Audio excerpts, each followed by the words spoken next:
Hello दोस्तों, आज हम लोग शुरू करने जा रहे हैं महात्मा गांधी के पार्ट सेकंड को। और आज हम पढ़ेंगे उन्होंने जो आश्रम की स्थापना की है, जो कुछ सत्याग्रह किए हैं, उनके जो शुरू का जीवन था उसके बारे में। जब उन्होंने पहला सत्याग्रह शुरू किया, जो अखबार निकाला, उनका दक्षिण अफ्रीका का जीवन, सब कुछ जानेंगे। तो आप मेरे साथ बने रहिए। चलिए शुरू करते हैं। गांधी जी की जो राजनीतिक गुरु थे वो थे गोपाल कृष्ण गोखले। नटाल इंडियन कांग्रेस, गांधी जी ने दक्षिण अफ्रीका में 1894 में नटाल इंडियन कांग्रेस की स्थापना की। टॉलस्टॉय फर्म, गांधी जी ने दक्षिण अफ्रीका में टॉलस्टॉय फर्म की स्थापना 1910 में की थी। फिनिक्स आश्रम, महात्मा गांधी ने फिनिक्स डरबन दक्षिण अफ्रीका में वर्ष 1904 में एक आश्रम स्थापित किया। फिनिक्स आश्रम जो है वो 27 फरवरी को 2000 को दोबारा खोला गया था। फिनिक्स महात्मा गांधी द्वारा स्थापित पहला आश्रम था। तो ये पॉइंट आप लोगों को याद रखना है कि फिनिक्स आश्रम जो था महात्मा गांधी द्वारा स्थापित किया गया पहला आश्रम था। साबरमती आश्रम, पहले इसका नाम सत्याग्रह आश्रम था। साबरमती आश्रम भारत के गुजरात राज्य के अहमदाबाद जिले के प्रशासनिक केंद्र अहमदाबाद के समीप साबरमती नदी के किनारे स्थित है। सत्याग्रह आश्रम की स्थापना सन 1915 में अहमदाबाद के कोचरब नामक स्थान में महात्मा गांधी द्वारा की गई थी। सन 1917 में यह आश्रम साबरमती नदी के किनारे वर्तमान स्थान पर स्थानांतरित हुआ और तब से यह साबरमती आश्रम कहलाया जाने लगा। दोस्तों, ये जो सीरीज हम लोग पढ़ रहे हैं महात्मा गांधी की, और आगे आने वाले टाइम में बहुत कुछ सीखेंगे, तो ये जो है हर एग्जाम के लिए बहुत ही महत्वपूर्ण है। उन सभी एग्जाम के लिए जिनमें जीएस आती है, क्योंकि यूपी का कोई भी ऐसा एग्जाम शायद ही हो कि उसमें जीएस ना आती हो। आगे बढ़ते हैं हम लोग। भीतीरावा आश्रम, नील की कृषि करने वाले किसानों के लिए आंदोलन करने के उद्देश्य से 27 अप्रैल 1917 को महात्मा गांधी पश्चिम चंपारण के भीतीरावा गांव पहुंचे। जो भीतीरावा गांव है बेतिया से 65 किलोमीटर दूर है। वहां के मठ के बाबा, मतलब कहाँ के मठ के बाबा? बेतिया के रामनारायण दास। आप लोगों को ये पॉइंट याद रखना है कि वहां मठ के कभी क्वेश्चन आ भी जाए तो ये आपको याद रखना है, यहाँ के मठ के जो बाबा थे वो रामनारायण दास थे। गांधी जी को आश्रम के लिए जमीन उपलब्ध कराई थी उन्होंने, जिस पर 16 नवंबर 1917 को एक पाठशाला और एक कुटिया बनाई गई। इस तरह भीतीरावा आश्रम वजूद में आया। सेवाग्राम आश्रम, सेवाग्राम आश्रम 1936 में गांधी जी द्वारा स्थापित अंतिम महत्वपूर्ण आश्रम है। गांधी द्वारा ये अंतिम महत्वपूर्ण आश्रम में स्थापित हुआ सेवाग्राम आश्रम। सेवाग्राम में ही स्थित है। महाराष्ट्र के नागपुर से 80 किलोमीटर की दूरी पर यह आश्रम बना है। इंडियन ओपिनियन, दक्षिण अफ्रीका में इन्होंने एक अखबार निकाला था जिसका नाम था इंडियन ओपिनियन, और किस भाषा में निकला था? गुजराती, हिंदी, तमिल और अंग्रेजी में यह प्रकाशित हुआ था। गांधी ने लुई फिशर से स्वयं कहा था, मैं सच्चा समाजवादी हूं, मेरे समाजवाद का अर्थ है सर्वोदय। गांधी जी के समाजवाद से मार्क्सवाद की भी झलक मिलती है। ये आपको बहुत अच्छे से याद रखना है कि मार्क्सवाद की झलक मिलती है गांधी जी के समाजवाद से। 1893 गांधी जी 24 वर्ष की आयु में 1893 में गुजराती व्यापारी दादा अब्दुल्ला का मुकदमा लड़ने के लिए दक्षिण अफ्रीका में डरबन गए थे। कहाँ गए थे? डरबन। वो अफ्रीका में लगभग 21 वर्ष रहे थे। जनवरी 1915 में वो भारत लौटे। तो इससे पता चलता है कि गांधी जी जो थे वो एक बैरिस्टर थे, वकील थे। चंपारण सत्याग्रह, महात्मा गांधी ने भारत के स्वतंत्रता संघर्ष के दौरान वर्ष 1917 में बंगाल चंपारण बिहार से सत्याग्रह प्रारंभ किया। यह गांधी जी का भारत में पहला सफल सत्याग्रह था।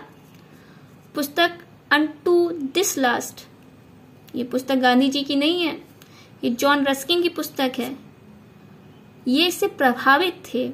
महात्मा गांधी ने अपने दक्षिण अफ्रीका प्रवास के दौरान जॉन रस्किन की पुस्तक अनटू दिस लास्ट पढ़ी थी।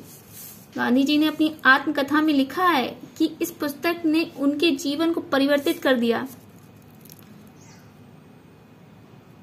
रस्किन और टॉलस्टॉय, धर्मनिरपेक्ष लेखकों में गांधीवादी विचारधारा को थोरो, रस्किन और टॉलस्टॉय ने सबसे अधिक प्रभावित किया। ये तीन शख्स के नाम आपको याद रखने हैं, थोरो, रस्किन और टॉलस्टॉय।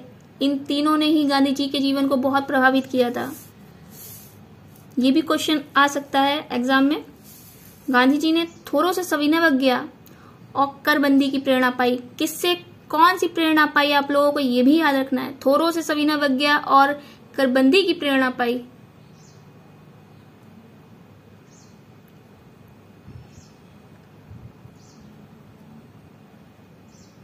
रस्किन से गांधी जी ने शारीरिक परिश्रम का आदर करना सीखा। और टॉलस्टॉय के प्रसिद्ध वाक्य ईश्वर का वास तुम्हारे भीतर है से गांधी जी काफी प्रभावित हुए और उनके अहिंसक असहयोग का आधार बना ये वाक्य।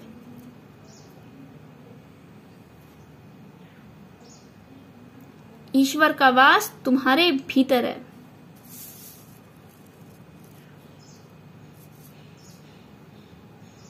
चंपारण, अहमदाबाद और खेड़ा आंदोलन। 1917-1918 के आरंभ में गांधी जी ने 3 संघर्षों चंपारण, अहमदाबाद और खेड़ा में हिस्सा लिया। चंपारण बिहार में है, अहमदाबाद और खेड़ा गुजरात में। चंपारण तथा खेड़ा आंदोलन किसानों का आंदोलन था, जबकि अहमदाबाद का आंदोलन औद्योगिक मजदूरों का आंदोलन था। पंडित राजकुमार शुक्ल, महात्मा गांधी को चंपारण आने तथा कृषकों की समस्या की जांच करने के लिए पंडित राजकुमार शुक्ल ने राजी किया था तथा चंपारण समस्या की जांच में गांधी जी के सहयोगियों में आचार्य जेबी कृपलानी के साथ doctor Rajendra Prasad, Mahadev Desai, CF Andrews तथा डॉक्टर अनुग्रह नारायण सिंह, राजकिशोर प्रसाद, HS पोलाक इत्यादि शामिल थे। NG रंगा ने महात्मा गांधी के चंपारण सत्याग्रह का विरोध किया, ये याद रखना है आप लोगों को। जबकि रविन्द्रनाथ टैगोर ने चंपारण सत्याग्रह के दौरान इन्हें महात्मा गांधी की उपाधि दी थी। किसने दी थी? रविन्द्रनाथ टैगोर ने। और किस आंदोलन सत्याग्रह के दौरान? चंपारण सत्याग्रह के।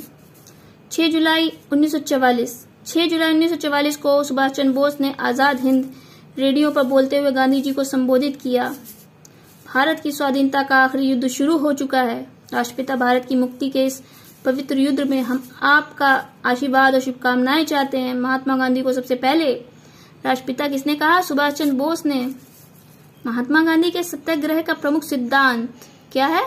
सत्यवादिता, अहिंसा और निडरता।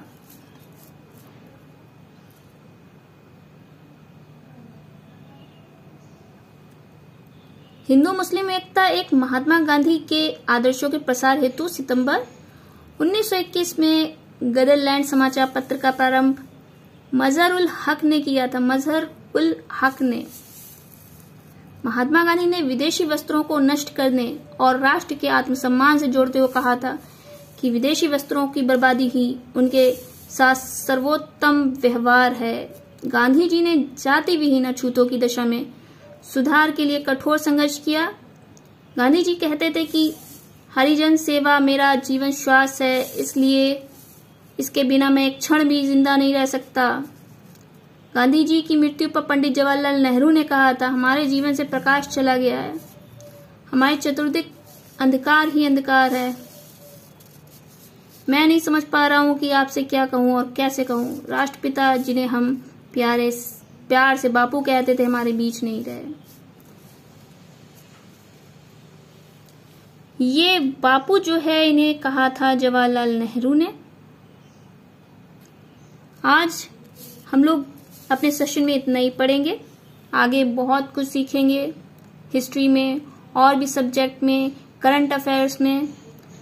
तो आप लोग को ये सेशन कैसा लगा हमें कमेंट करके ज़रूर बताएं और मेरे चैनल को सब्सक्राइब करें, वीडियोस को लाइक करें और जो सब्सक्राइब के बगल में बेल आइकन का बटन है उसे प्रेस करें और ऑल नोटिफिकेशन प्रेस करें ताकि सारे नोटिफिकेशन आपको मिल सके।